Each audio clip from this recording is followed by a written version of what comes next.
Hello everyone. ఈరోజు మనము young ఇండివిజువల్స్లో అసలు షుగర్ కానీ డయాబెటిక్ కానీ అసలు ఎందుకు వస్తుంది అనే దాని గురించి మాట్లాడుకుందాము. నా పేరు doctor Niharika, consultant physician and diabetologist, Kiran multi speciality hospital. అయితే యూజువల్ గా మనకి షుగర్ అనేది రెండు రకాలుగా ఉంటుంది. ఒకటి టైప్ 1 డయాబెటిక్, రెండోది టైప్ 2 డయాబెటిక్. ఈ టైప్ 1 డయాబెటిక్ అనేది 5 సంవత్సరాల నుంచి 14 సంవత్సరాల వరకు ఉండే పిల్లల్లో మనకి ప్యాంక్రియాస్ అనే గ్రంథిలో ఉన్నటువంటి సెల్స్, దీన్ని ఐలెట్స్ ఆఫ్ సెల్స్ మనము లాంగర్హాన్స్ అంటాము.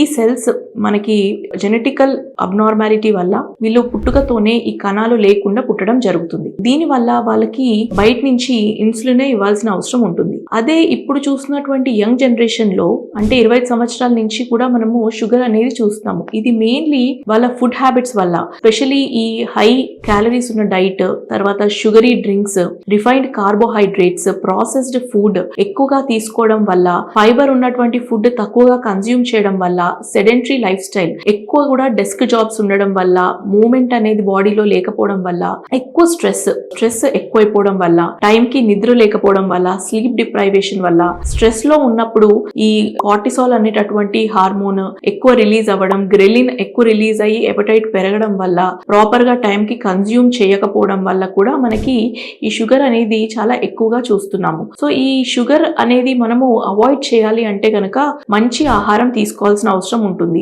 ఎక్కువ కూడా ఈ ఫుడ్స్ లో షుగర్ కంటెంట్ తక్కువ ఉండేటట్టుగా, తర్వాత మనకి హై ఫైబర్ ఫుడ్స్ ఎక్కువగా ఉండాలి. హోల్ గ్రెయిన్స్ అంటే ఈ రాగి, బాజ్రా, కినోవా, బ్రౌన్ రైస్ ఇలాంటి కంటెంట్ ఉన్నటువంటి ఫుడ్, తర్వాత ఈ ఫుడ్ కూడా ఫ్రీక్వెంట్ ఇంటర్వెల్స్ లో తీసుకోవడం, అంటే మనము ఫ్రీక్వెన్సీని పెంచడం, స్మాల్ పోర్షన్స్ లోనే మల్టిపుల్ టైమ్స్ తీసుకోవడము, 6 టైమ్స్ తీసుకోవడము, ఎవ్రీ 3-4 అవర్స్ కి ఏదో ఒకటి కన్జ్యూమ్ చేయడము. At the same time high proteins ఎక్కువ ఉండేటట్టుగా, లైక్ పన్నీర్, టోఫు, లేదంటే చికెన్, ఎగ్స్ ఇలాంటివి తీసుకోవడం వల్ల ఏంటంటే మనకి ఎపటైట్ సెటైటీ ఉంటుంది, అంటే ఆకలి ఎక్కువ వేయదు. At the same time insulin అనేది కూడా స్పైక్ ఎక్కువ జరగదు. కాబట్టి ఇలాంటి ఫుడ్స్ కన్జ్యూమ్ చేయడము, రెగ్యులర్ గా ఎక్సర్సైజ్ చేయడము, బాడీలో మూవ్మెంట్ ఉండడము, స్పెషల్లీ స్ట్రెంగ్త్ ట్రైనింగ్, కార్డియో ఇలాంటివి చేయడము, టైం కి తినడం, టైం కి పడుకోవడం కూడా చాలా ఇంపార్టెంట్.